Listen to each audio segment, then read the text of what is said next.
The royal family has come together in honour of the Queen at a special Jubilee service of Thanksgiving.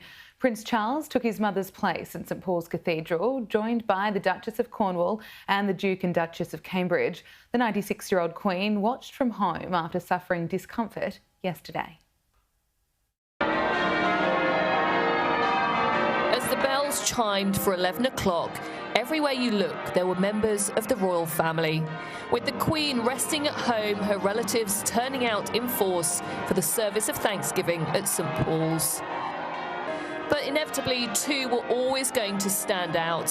Harry, keen to make sure Meghan was okay, gesturing to her to check the collar of her dress. Before they walked up the steps, the reaction from the crowd seemed to be mixed. I have my own opinions, but I wouldn't have booed because, you know, it's a happy occasion. Indeed, it's a happy occasion to celebrate the 70th year, not to boo the people, A couple of boos, but... Oh, not from this side. Not on this side. We all gave them the cheer. I think you will always get, one or two dissenters, but we were fine. We were very happy with it, They took their seats next to his cousins and their spouses as the welcome sounded for his father. The Prince of Wales greeting his other son and daughter-in-law as he stepped in to represent the Queen. But the image of him walking with Prince William was a signal of how they're jointly taking on the responsibilities of the monarch. If there is any excellence, and if there is anything worthy of praise, think about these things. Keep on doing the things that you have learned and received and heard and seen in me. With lighter reminders of how she remains in charge. We all know that the Queen likes horse racing. And Your Majesty, I'm rather assuming perhaps you're watching this on the television. And I'm afraid I don't have any great tips for the Derby tomorrow.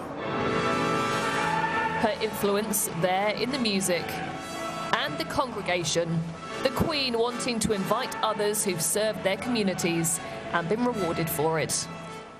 It was quite awe-inspiring. The atmosphere was superb. Throughout it all, Harry and Meghan were sitting in the opposite aisle, at a distance from his father and brother, a contrast to the last big event where they joined the royal family.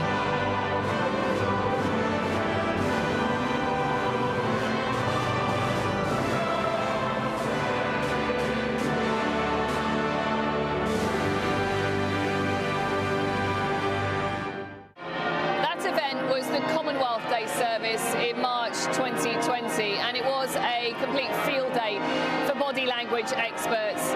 Nobody wanted to see a repeat of that, not least the Queen, who was no doubt watching her family very closely back at home.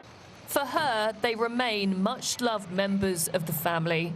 But as the others attended a reception at the Guildhall, the Sussexes were already making their own way home.